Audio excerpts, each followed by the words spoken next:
My name is Sydney. I am from South Carolina, and I am a speed cuber. What age are you now? I am 20. 20. Yes. All right, and are you at university? I am not. I currently work at a grocery store. At a grocery store? Yes. I see. Well, it's too bad, because in the old days you used to have to use your hands to type things up, and now you just scan. Your dexterity is not being fully used at the grocery store. But you, I understand, became a cuber around age 14. Can you tell me something about what brought you to that? Well, it was actually just a gift from someone that I had received, and I was fascinated by it and wanted to learn how to solve it. I have to ask something about your age, of course, because I'm old enough to have lived through the mania of the 80s, where we went from 0 to 60 like overnight, and everybody on the street had a cube in their hand, and that mania doesn't exist anymore. So how did you view it when you came to it? Was it something new to you, or were you aware of its history, or what? Well, when I first had one, I knew what it was, but I didn't know much about it. I didn't know about the huge online community that existed or how big it was in the 80s, because it kind of died down and then was brought back up in the early 2000s. So I didn't know much about it. To me, it was just something I was interested in, I wanted to learn more about. But you didn't view it as some sort of historic challenge. It was just a fun thing to do. Exactly.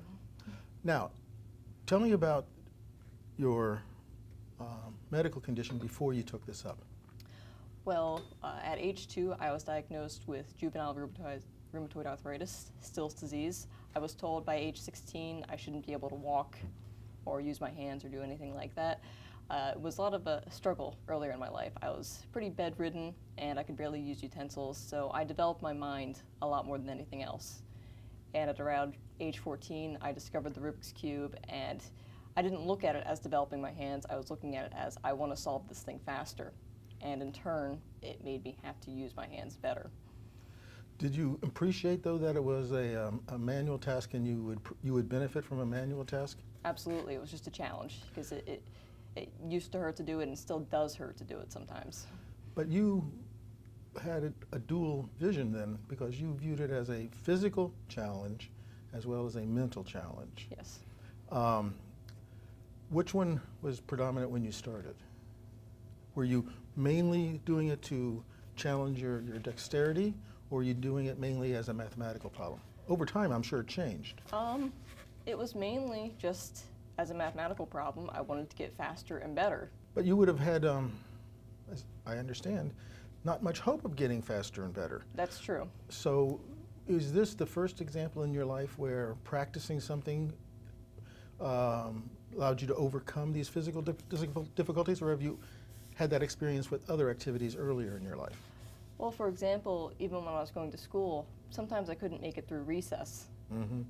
Because I would just get tired and worn out. So stuff like that was challenging. But this, I had such a passion for it. I wanted to learn more, I wanted to develop more, teach people, and I just had to overcome it. Okay. Was there a community at your school? I know, for example, in terms of dexterity, there's a lot of high schools or middle schools where people stack cups and do stuff like that. Mm-hmm. There's dexterity competitions. Was there any sense of competition when you started out? Not really. It was just me against myself, and sometimes that's all you need. Okay. You have what I gather is called a speed cube. Yes.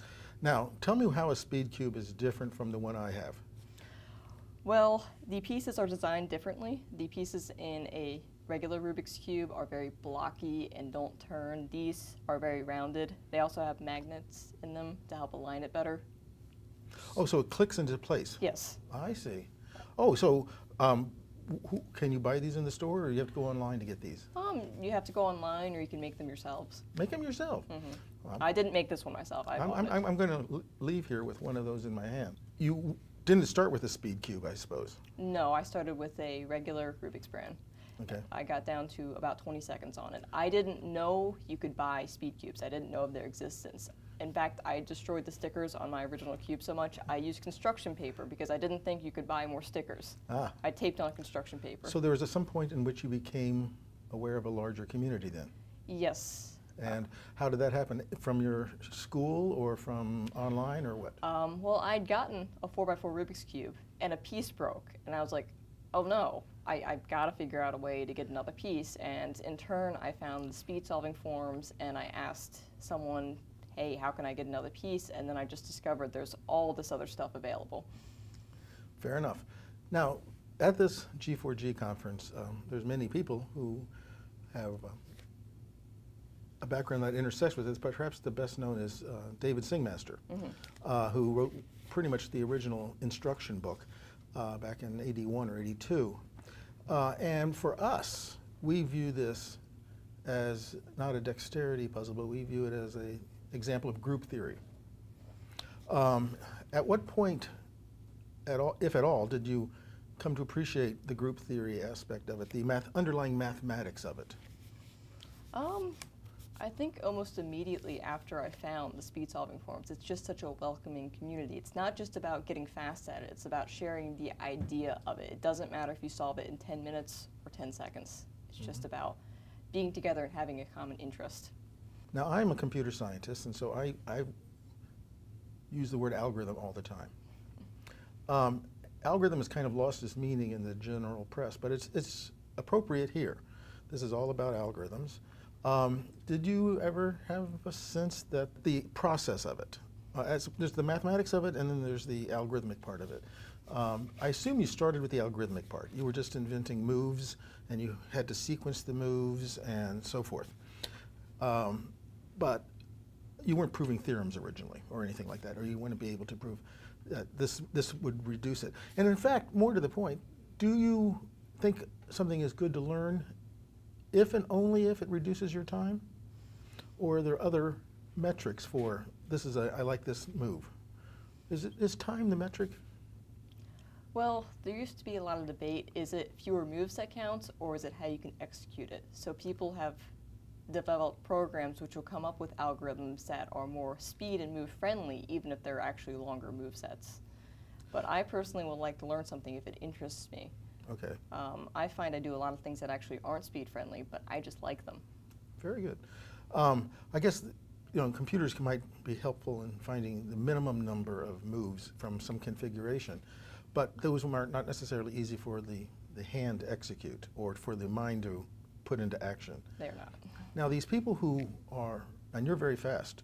We saw you yesterday do it in 15 seconds or less, and I'm sure that wasn't your best time. What is your best time? My best time at home is 5.58 seconds, and my best time at a competition is 7.32. Very good. But there are people who are slightly faster than you. Yes. And my impression is they work differently than you. They have a different approach. Can you say anything about what these people do that's different from the way you do it? Well, I think it's memorizing larger number of algorithm sets and also just the overall dexterity sometimes. Okay. And I used to commit a lot more time to it, but now that I'm older, I don't necessarily focus as much on speed, but I would prefer to teach people and share ideas.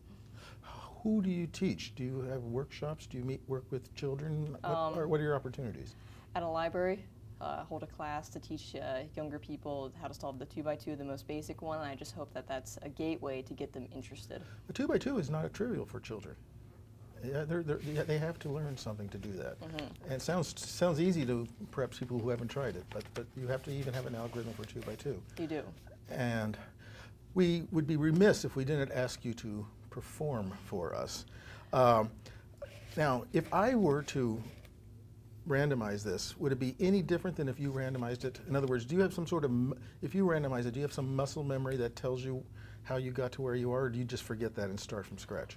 Oh, you tend to forget it, but humans are not as random. That's why we have a computer that tells us how to scramble at competitions, because we truly aren't random. Because if I keep scrambling, I eventually will get the same scramble again. Yeah, humans are. That's a very good point. We find that in lots of contexts, that humans. So I will randomize for you, and I'll just play. Oh, this is so nice. Oh my God, isn't this beautiful? Oh, we will not have a timer running, so All right. you will be untimed, but start.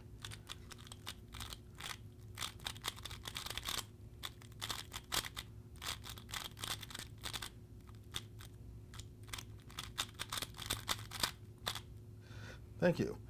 I noticed that you didn't turn it upside down. It seems like at no point, unless you were doing it faster than I could see, at no point did you see the bottom face.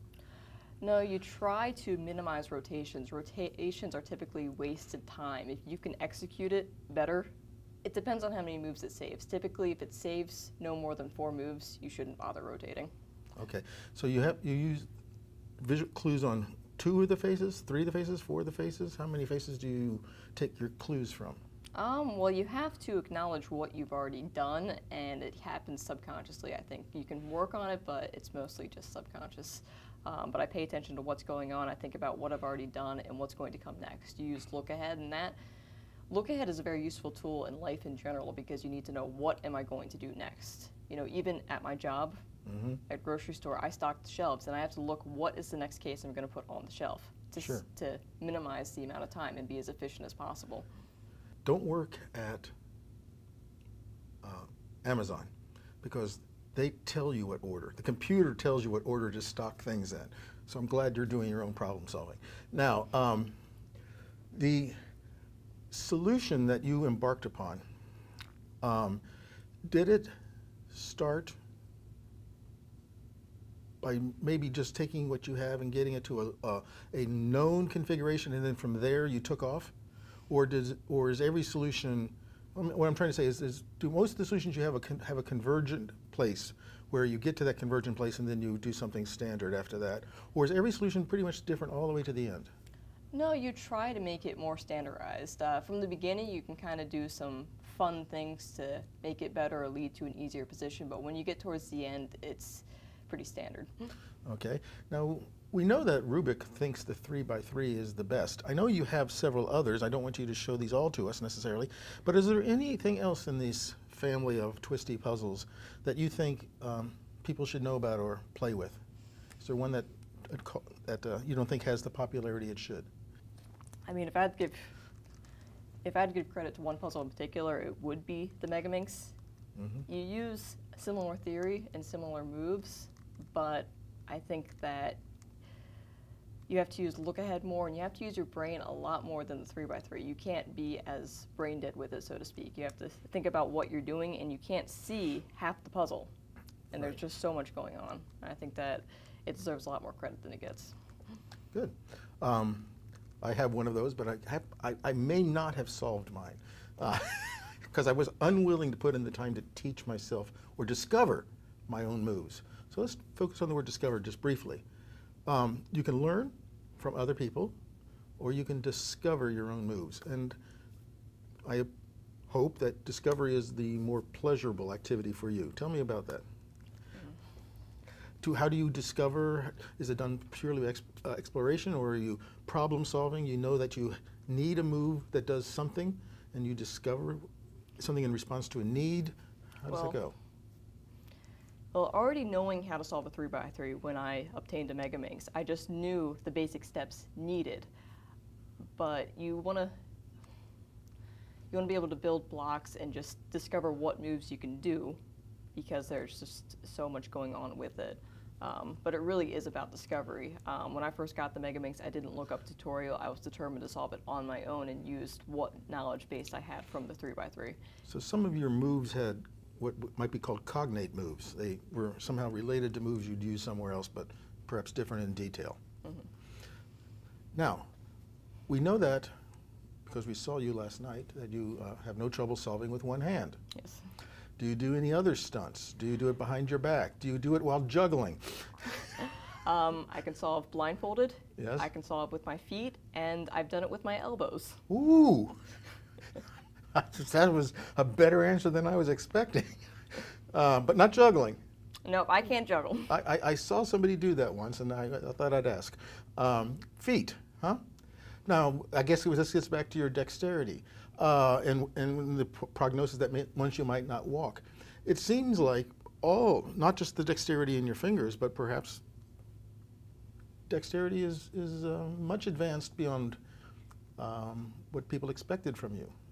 Do you attribute that to a cause and effect, or is there something else going on? Because you didn't start off at 14 doing it with your feet, right? That's something you obviously graduate to. Yeah, I mean, that's just something that you kind of do because you get bored. Okay, but that's not what I'm saying. I'm saying is it a whole body thing? I don't know much about arthritis, so you have to explain this to me. I assume that arthritis is a whole body Yes, thing, it is. and working with your fingers most people would imagine would increase the dexterity in your fingers. Yes. But I'm left with the impression that it's improved your performance in all ways. I would say it has, yeah. Do doctors think there's a cause and effect there?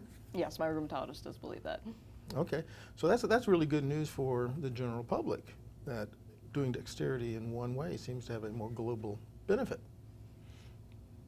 I'm learning something.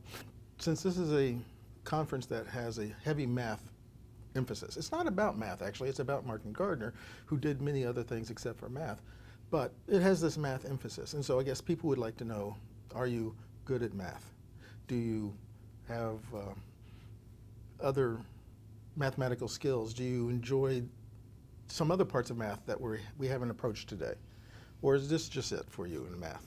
I do enjoy math in general, but it is mostly just this. I haven't really reached out and wanted to go to college or discover more. Yeah. Well, you're at the right place to find somebody who might want to help you discover more. And I hope you take your time at G4G here to meet those people, because I think they would enjoy working with you because you have the obvious skills, inclination, and most people don't know what it means to be a mathematician. They have a completely wrong idea, and you are halfway there.